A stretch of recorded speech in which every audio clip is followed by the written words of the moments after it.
E in subaldanza è il segretario generale della Spia di Agrigento. Oggi avete deciso di organizzare questo interessante confronto dove partecipano anche le forze dell'ordine, partecipano anche alcune scolaresche proprio in merito per evidenziare quali potrebbero essere le truffe che in questo momento vengono perpetrate agli anziani.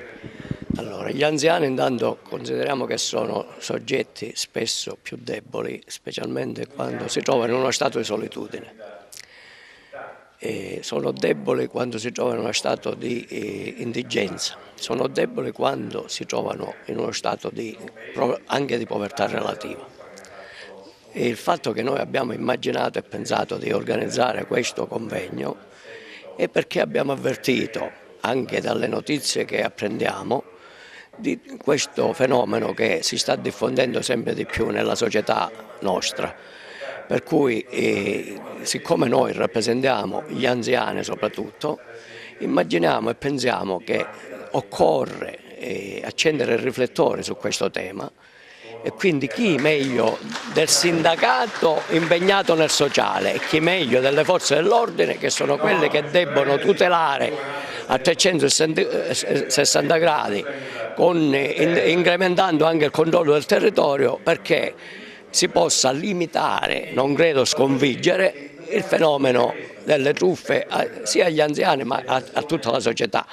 Io credo che l'iniziativa di oggi assume un'importanza superiore, nel senso che vogliamo affrontare il tema dell'educazione finanziaria, perché le truffe oramai sono diventate una cosa diversa. Prima si andava, era il delinquente che te lo proponeva, adesso le truffe agli anziani si vestono di colletti blu, di giacca, di cravatta, proponendoti investimenti finalizzati al risparmio, ma poi alla fine invece a spogliarti dei tuoi risparmi, tenendo presente che nei pensionati, nelle persone anziane, c'è pure un ulteriore aspetto, che è la vergogna di dire che si è stati truffati, perché si comincia ad avere il problema: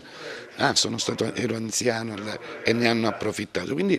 tentiamo, questa è una delle iniziative che abbiamo messo in campo in Sicilia, ne faremo ancora e poi andremo ad un processo anche di informazione e formazione sull'educazione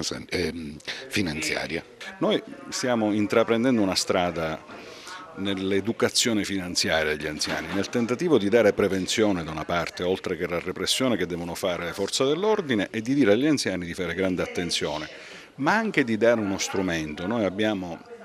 fatto un vademecum per come si ci approssima, diciamo, alle operazioni finanziarie, in modo tale che l'anziano sappia che oltre, diciamo, ad avere delle occasioni ha anche dei diritti e la possibilità di potersi difendere sia mentre fa l'operazione ma anche dopo.